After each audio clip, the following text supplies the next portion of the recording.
Hi everyone, and welcome to the second ever episode of Political Vibe Check from Bolton, Vermont. I am your host, Graham Swaney, and I'm super excited to present today's show.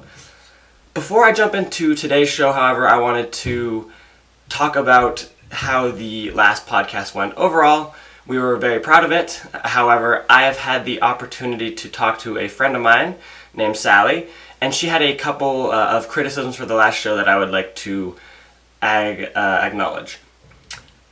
First off, I want to apologize for using the word looting in the title. It was called to my attention that the word came into common use in the wake of Hurricane Katrina, where people looking for supplies, particular people of color looking for supplies, were kind of demonized by media outlets as looters, which is, and I think I'm going to leave it up because the word was not used with hatred in mind. However, I think in order to create a podcast that is more an open discussion as opposed to launching into a standard criticism, it would have been better to say something like "Are peaceful protests effective?" or something along those lines. Secondly, the sourcing I used was included a lot of mainstream media sources, which is also a valid criticism. So going forward, I'm going to try to include more local sources, more sources that are actually black, localized newspapers, and material from Black Lives Matter organizations themselves. So that is something I'm going to be internalizing, and I'm actually very excited that I got to have that conversation, because those are the types of dialogues that will help us take a first step towards legitimate racial healing, and that is also the kind of environment that we want to foster on our channel.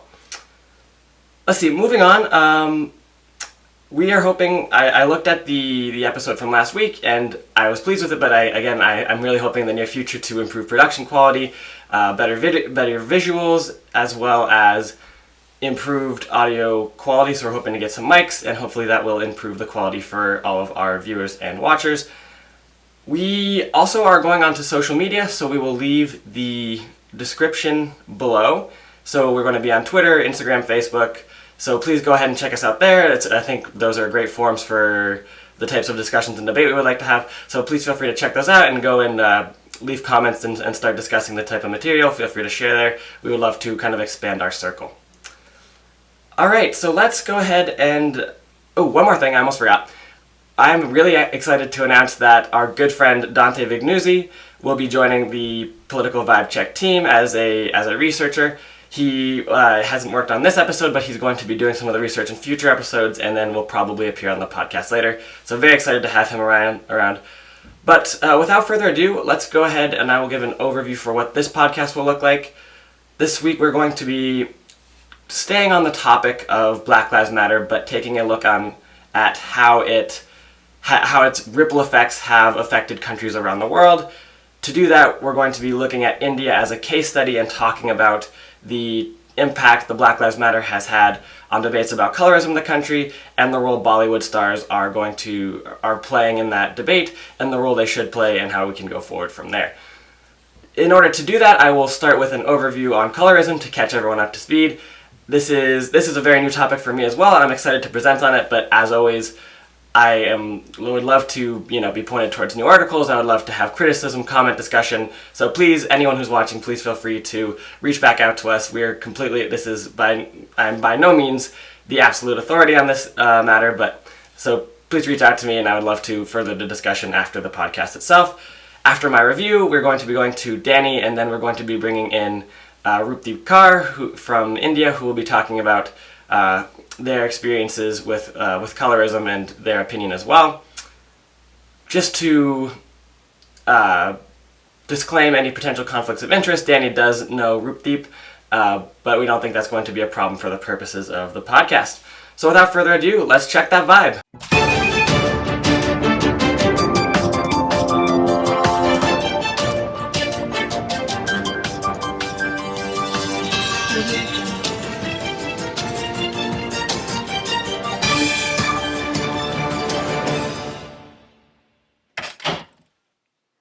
Hey guys, and welcome to the rapid review section of the podcast. That's right, that is the official name I'm going to be running with. Might change it up later, but I think it's kind of catchy. Let's dive right in. So, last week we talked about the Black Lives Matter protests that have been sweeping across North America and all across the world. I'm going to blow up a map for you guys real quick. This is a map by Aljazeera of all the places that solidarity protests have happened. These solidarity protests are important to look at because they're not only about supporting the Black Lives Matter movements in the United States, they're not only about talking about solidarity with George Floyd when they're protesting in front of embassies and whatnot. These movements are creating new conversations about what racism looks like in these countries domestically and starting all kinds of conversations that, while connected to Black Lives Matter, are very distinct and unique to these particular places. To kind of exemplify that and dive into some of these issues, we're going to be talking about colorism in India. That's right, John Oliver. You're not the only one who can have a nice title card. I am a one-man graphics team. Boom. There it is. Suck it. Yeah, okay, cool. With that off my chest, the whole debate about colorism has kind of been reignited recently when a series of high-profile Bollywood stars, including Shah Rukh Khan, John Abraham, and Priyanka Chopra, posted supporting things about Black Lives Matter. They have posted in support of George Floyd. I will blow up an Instagram post from Priyanka Chopra there. However, these posts haven't actually gone over too well in India. They actually have created a large public backlash about colorism in India because many of these stars, despite these high-profile posts in support of Black Lives Matter, are seen as being kind of hypocritical on account of some of the ads they have done promoting skin whitening cream in India. Here is an ad that Priyanka Chopra starred in a few years ago. Enriched with pure lemon essence and sunscreen. It's the cream that does them. 1, 2, 3. 1. Lightens skin tone. 2. Reduces dark spots. 3. Sunscreens prevent them from coming back. Flawless glow is just 7 days away. 1, 2, 3, or 3. Garnier Light Fairness Moisturizer. Take care. Garnier. Chopra has since apologized for her role in these ads. However, it kind of speaks to a greater problem that exists in India and that is not necessarily being talked about, or is kind of been reignited by these posts. But to understand colorism, we have to look much further back than actual recent events.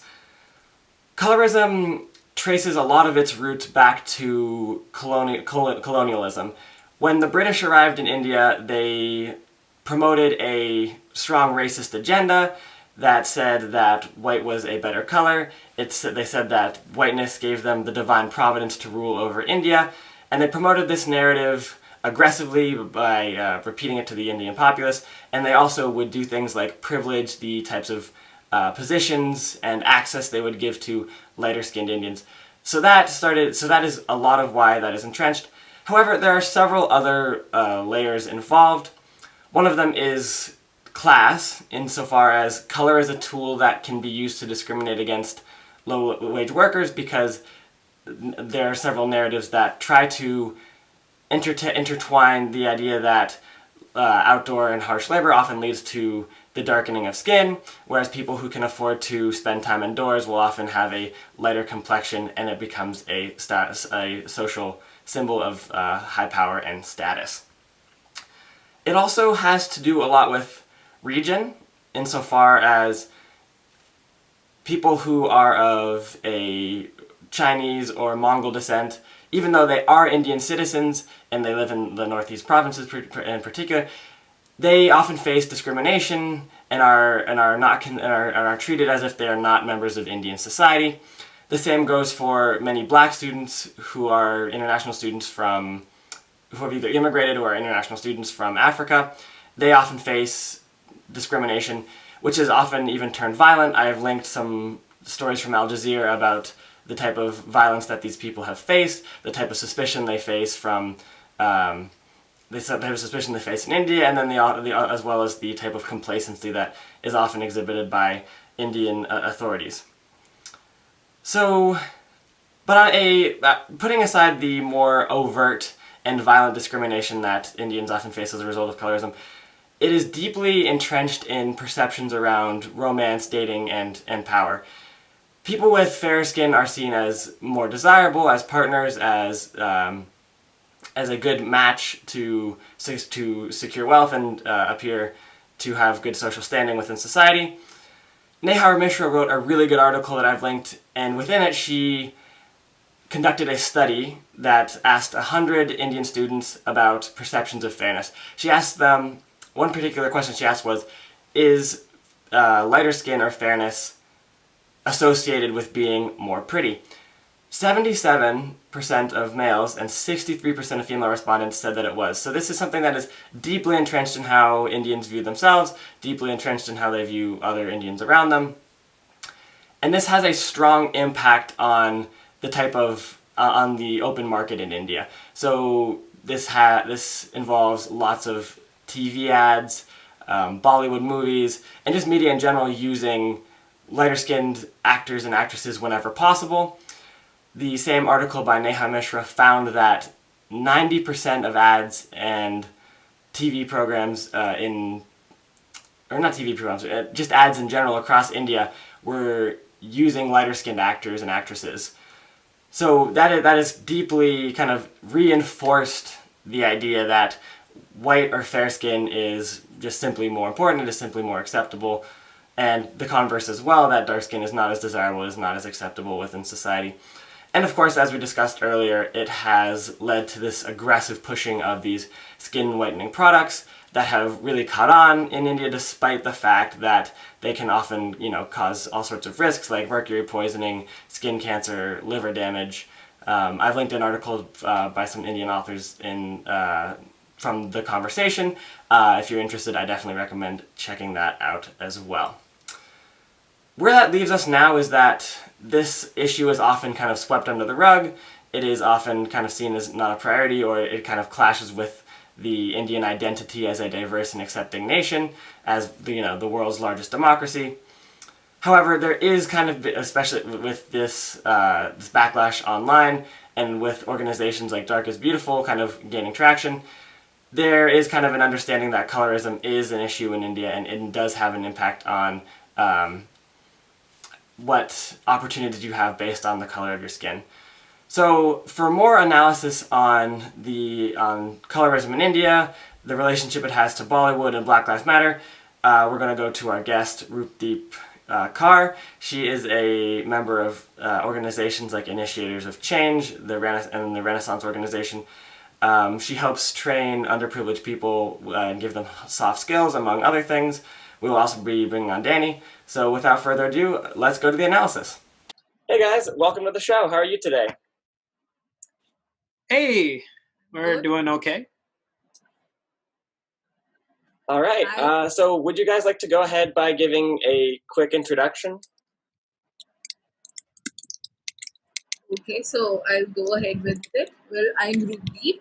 I've been pursuing my graduation into interiors and furniture design just because I find it to be my passion and myself passionate about it. So that is what draws me to this as my field. Apart from it, yes, I've been working into the society and to run two of my organizations. That's it about me. All right. I'm Danny, and I'm not doing enough with my life. I could have told you that. Let's jump right in. Thank you guys so much for being here. I'm super excited to jump into the topics. So what does colorism look like in India? And I'll put it in the chat so in case I'm not coming through clearly. Yeah. I'll let Roopdeep go first. Okay, so colorism in India is more of racism and discrimination, and anyone who's fairer in color is always related to the virtue, and anyone who's darker in the color is always related and is supposed to have a negative connotation in the society or everywhere around. I mean, Indian society still believes skin color discriminates the lives in it's just a person's worth. I Yeah. guess. And it's very well deep rooted into a country like India. Yeah. It's gotten to a point that it's almost like secondhand, and it's internalized. I think the word is, where it's you just do it subconsciously, or people do it subconsciously, and not even like there is active discrimination, but some people just, you kind of, there's like the whole thing about like fairer skin being sort of more virtuous. It's really ugh. Yeah, I mean, India's obsession with fair skin is just very well known in the society, and it's just so deeply rooted that the color prejudice is just so widespread that it cannot come to an end out of the sudden. Yeah. It's going to take a lot of time. Yeah. Mm-hmm. So how has it affected you both in your personal lives? Well, I've never been discriminated, or I've never been discriminated, or I've never come into any of these issues or anything because of my color in the skin tone I possess. But yes, I do come across people and have a few friends of mine who have faced this, be it some of my African friends in my campus or the South Indian friends I have. So, I mean, people just don't prefer to sit next to them and talk just because of their color scheme and their color scheme they possess, because they always relate it to the negative thoughts. And every time you come and see a person in the dark complexion, you always have some negative thought which is against the person's personality, and you just start perceiving anything and everything out of it. Yeah. For me, like as a South Indian growing up in the North, I was lucky that Punjab is, I had a lot of people around me who were not colorist, but it's more of the internal sort of oppression that I would see and I would have experienced, where like certain people wouldn't like, would like treat me differently because of the way I looked, or it affects like even like smaller stuff like dating and relationships and stuff like that, where it's a measure of sort of beauty to an extent. I've had just like, people casually making fun of a few of my friends or me just because of the color. It's very, you don't, at the time I didn't think much of it, and it was only like sort of over time you sort of realize that, it's probably wrong. Mm-hmm. Yeah, So, how does this social ostracization or isolation affect the types of opportunities you're given, or people who are darker in India are given? Okay, this social isolation effect have been affecting a lot, I guess, because people who are darker in their color or who have a brownish color are always meant to keep themselves isolated. They're always discriminated at the work. I mean, you go to any of the big company or an MNC just to get some work or get yourself employed. Once they see that your color complexion is just too dark for their company for you to take on their meetings and everything, they just start discriminating them and their itself, and they won't even consider your point, or they won't even try to hear you once. Yeah. It's very much like, it's just something that people prefer. It even happens to people like in like more like sort of closer familial units, where it's your own family sort of discriminating against you. I've heard stories of like people like, making fun of their kids, saying that, you won't get married because of your complexion or something like that. I think this is one of the very common thing we all come across into this nation like India. Yeah. I just come across so many people because of this issue. They get discriminated by the group of their friends, by their family itself. So this leads to a lot of mental disturbance to one's life as well. Yeah. They start thinking negative about themselves instead of getting into themselves and looking at what all positive qualities do one have. So even if I give example of myself, I have my mother saying don't go out in the sun, you'll turn darker in color and everything. So yeah, this happens a lot with us. Yeah, I had a similar thing where a sort of a relative of mine commented on how this summer I was a bit darker because I've been just going out to play a lot and was just out of nowhere in normal conversation. It was quite weird. And the thing is, I told my mom that made me uncomfortable, and my mom, she's not a bad person, but like. It's been internalized to a point that my mom tried to justify it, and I'm like that she was just commenting on the fact that I was sunburnt, and I'm like, no, she was commenting on the fact that I was darker. Mhm. Yeah, I mean, this is something we will come across very commonly each day and every day. You see, into these months of June and July, there's a lot of heat outside, and there's Yeah, a lot of sunburn one comes across. So, you being a female or being a male, you're always expected to stay inside just because you'll turn darker in color and then you'll not have anyone looking at you. And then your companies won't prefer you to go out and deal with their clients. And this is what it takes yeah, place each day every day around us. So it's so bad people are literally afraid to go outside for fear of darkening their skin tone. yeah. Yes, it is. So moving on to the next kind of question, unless there was anything else, but you guys have probably seen the protests that have erupted across the United States, through Europe and other parts of the world about Black Lives Matter. What is this debate, and what do these protests mean for colorism in India? Well, Black Lives Matter for colorism in India. See, for Indians particularly, this issue has never been an issue because they just don't consider this an issue to be debated upon. And once you have someone standing for it, you'll have everyone in the favor for a while, and then on the other hand, they'll be like, "Oh, come on, this is not something we should be investing our Yeah. time on." So it's better we just drop it then and there itself and move ahead. Yeah.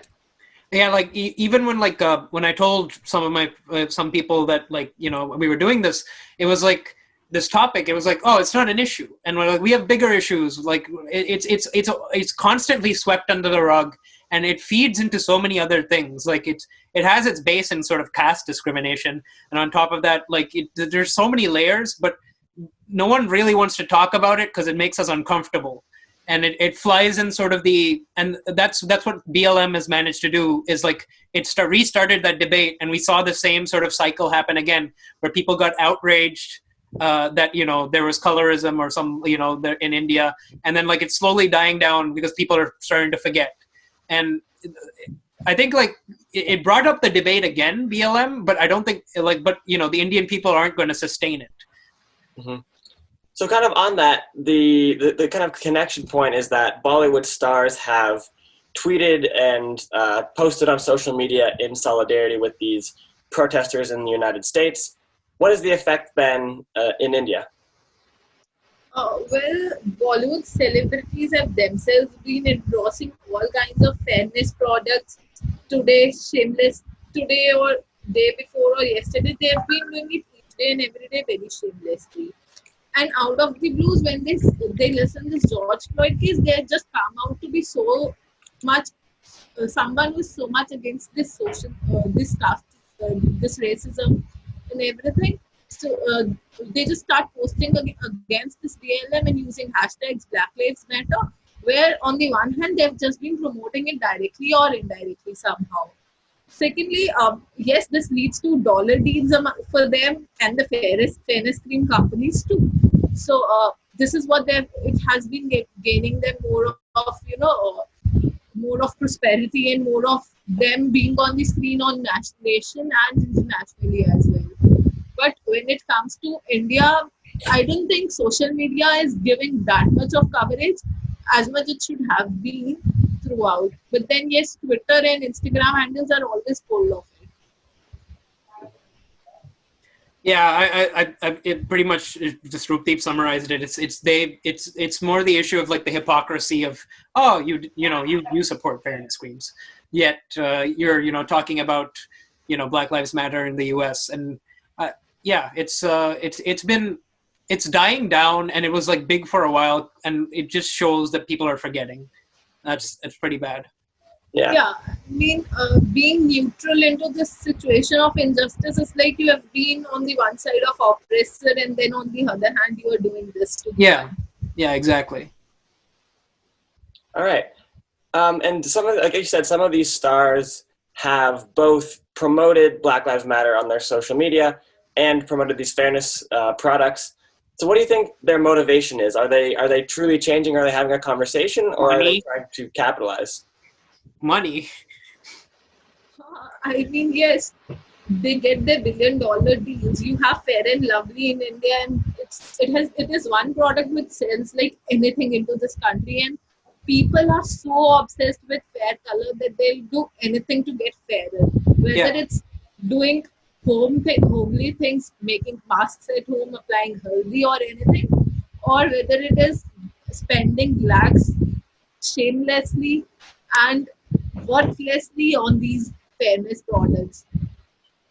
yeah, but like, and fundamentally, like, like the sort of Bollywood, the culture itself, it enables this sort of colorism because, well, all the big stars are always like people with lighter skin, whereas people with like more brown skin, are relegated to the role of a sidekick, or more often than not, the villain of the story. And Yes, Bollywood is very simple with its sort of like hero villain dynamics, and that's it's just constantly playing for the Indian populace, and they consume it, and it makes the entire thing just keep going because the media we consume like fundamentally affects who we are. And if we keep seeing that brown people are villains in Bollywood movies, we're going to keep thinking that, and we're going to still be colorist. And I think and the motivation behind those posts are just to get like fake wokeness clout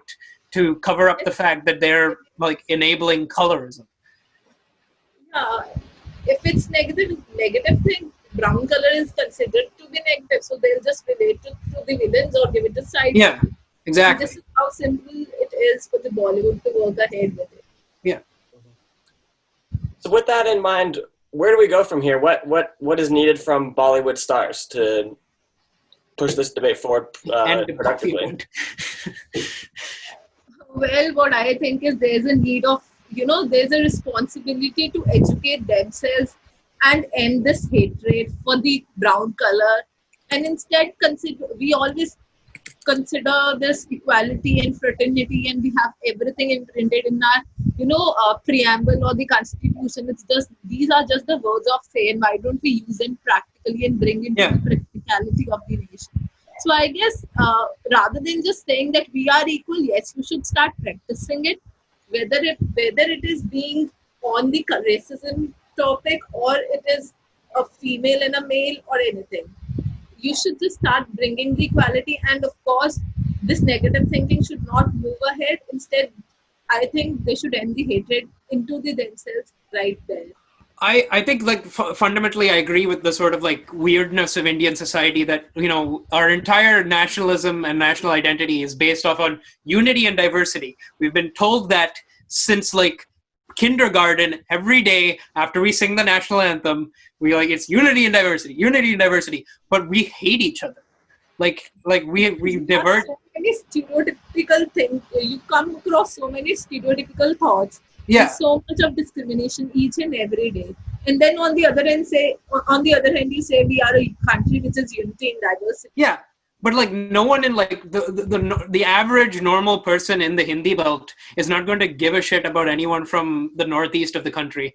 When we actively discriminate against them as well, it's like Yeah. it, it's like this layers of discrimination that is hidden by the facade of like a national identity of unity and diversity. Yes, it is. Even if someone is too fair in their color, they'll consider them to be another person, and they'll consider it, oh my Yeah. god, you are just like milk. And on the other hand, when you see a person who is darker in color or has a little dark brown, Yeah. has the dark brown color, shade of color in their skin, Yeah. they'll be like, oh And my god, this person is so negative that your shadow on this thing is something which is not Yeah. letting us move on with anything on everything. And I think what we're trying to like say is that fundamentally, I don't think Bollywood stars can make the large scale changes that will like they have a responsibility to educate, yes, and like use their voices and their platforms for good, but fundamentally they're not going to be able to change what, like, the Bollywood star is not the average Indian, and to an extent they can't relate to the average Indian, and then India is so diverse that they can't do wide scale change just because of stuff like language and cultural barriers. It's not a homogenous nation. And so the stars, what they can do is, like, just stop doing Fair and Lovely ads, stop doing skin whitening cream ads, kick out Unilever from India. Like, we don't need the Have something natural. Why don't you embrace it? Yeah, exactly. Just criticize it for anything. Yeah. And everything. Bollywood can change the way it hires cast actors. It cast more people of sort of browner skin tones And on what I bigger think roles. is, when it comes to Bollywood, talent is something that should matter the most. Yeah. Ideally, I think Bollywood is kind of like horrible. Well, So they're good they need films. to walk the walk rather than just saying that they are in support of Black Lives Matter. Exactly. Exactly. Yeah. And you guys started to talk about this, but what needs to be done generally? There are organizations like Brown is Beautiful. How do these types of organizations and how do people in general organize around colorism as an issue and make change? Well, what I believe is change begins from within. So you need to stop yourself from doing this discrimination first. Secondly, obviously considering your family members and any of your friends who does this, you need to make them aware, hey, this is not how it should be. Instead, you just go and talk to the person, and how a person actually is. It's how you come across or you get to know about him or her. And secondly, what I believe is awareness must be spread, and the bigger companies or any of the companies who hire someone for their work should actually hire them based on their work and profiles instead of looking on their face and their skin color. Well, I think also, like, we need, like, the education and the awareness is definitely important. Also, get rid of, like, companies like Unilever, the people who are pushing these skin whitening cream. There should be, like, a larger scale boycott that goes alongside this. And honestly, I think colorism is rooted in far more than just the issue that, like, it's colorism. It's rooted in issues of caste discrimination. It's rooted in a north-south. It's just so deeply rooted that anything that is good is related to white supremacy. Out of the blues, even if it does not matters, or even if it does not relate to it either. But then they'll end up relating it to the white supremacy just because the person is fair in color. So and that's where it came from. It came from, like, the rule of, initially the first seeds of it with the rule of the Mughals, but then really put into place by sort of British colonial policy. And it goes that far back, and it's a problem that, you can't, like, just wipe it away from society, but we should really, really think about, like, putting forward, like, policy that directly targets it, and, like, bring this sort of debate to the parliamentary level where it doesn't normally happen. And because normally when someone brings up colorism, they're immediately like, oh, it's not a problem. You shouldn't think about it. India's fine. But colorism also relates to why we're racist. Well, a lot of us are racist against people from Africa, with, like, a lot of African students having a horrible time in India. And it's weird. Like, we can't just change colorism. We need to attack, like, the remnants of caste discrimination. We need to attack our young generation and young children need to get more aware of it. Yeah. We as seniors or we as elders need to make them aware and make them, and we need to talk about this issue to them. Just that even if they come across someone with a darker color of the skin, they just don't discriminate them or behave into a weird way with them for no reason at all. Yeah. There needs to be a targeting of the family unit, which is incredibly important in India. Yeah. And once you get them to change, you'll see larger scale change in the country. But there's also, but it's not just colorism. It's caste discrimination. It's racism. It's a lot of things. it's something you have to do from a region by region thing. We can't do a completely homogenous change like across the board. It's a really tough problem. It's very hard but it's almost part of sort of the Indian identity and part of why it's the Indian problem. Not the Indian problem, sorry, the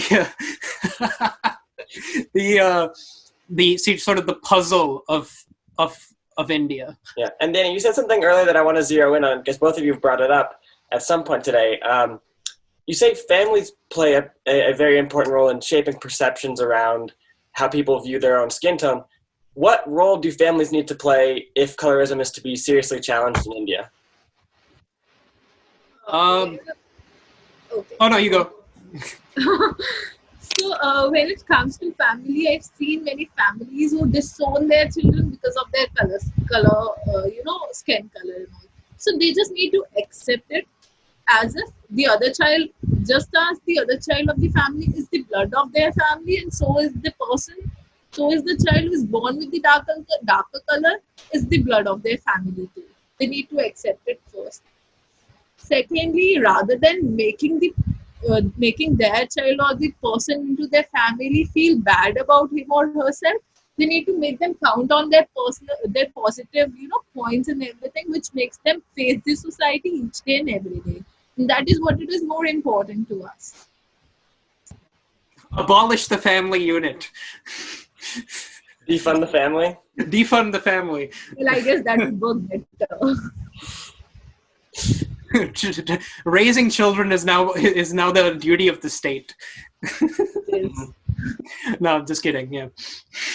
Yeah, I think that's kind of well, it's wrapped up most of our general questions. But what else do you guys want to include to kind of what's the word? Finalize your thoughts on colorism in India. I don't like it. All right. Yeah, I think I think like that it's probably one of the first steps towards solving some of the other problems. And we pride ourselves on being the world's biggest democracy and being a relatively progressive country, but we're not that much. It's a tough question, and we need to have the debate, and that's what I think we should end it on. Yeah.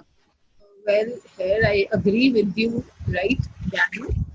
Because this is something which needs to be talked about, and until and unless we bring this issue on the front page of the cover, this is not going to be brought up into the consideration or anything, and it will just be another issue in the books of the nation, which will never be dealt. And it'll keep on going like anything and keep on getting itself rooted stronger and stronger each day. All right. Well, thank you guys so much for coming on the show, and I hope to have you guys on for in the future. Yeah. Do I do a sign out now, Sweeney? Yeah, go ahead. You can model it. Oh, okay. This is Danny Gerard from the uncomfortable position of sitting on his bed, signing out. And this is Roopdeep. I sign. All right. Thank you so much to Roopdeep and Danny for coming on to chat with us. I think that was a fantastic discussion. Thank you to all our viewers for tuning in to the second ever episode. We hope to have you back for all of our future episodes as we keep going. As always, the links to all of the research and media used in the program will be in the description box below. I've also linked all of the social media accounts, so if you want to follow us on Twitter, Instagram, Facebook, like and share the video, please feel free to do so. And as always, please feel free to comment, criticize, critique, and just engage in a productive dialogue about the topics we brought up today. As I said before, I am by no means an expert on this, and I am always looking for more input.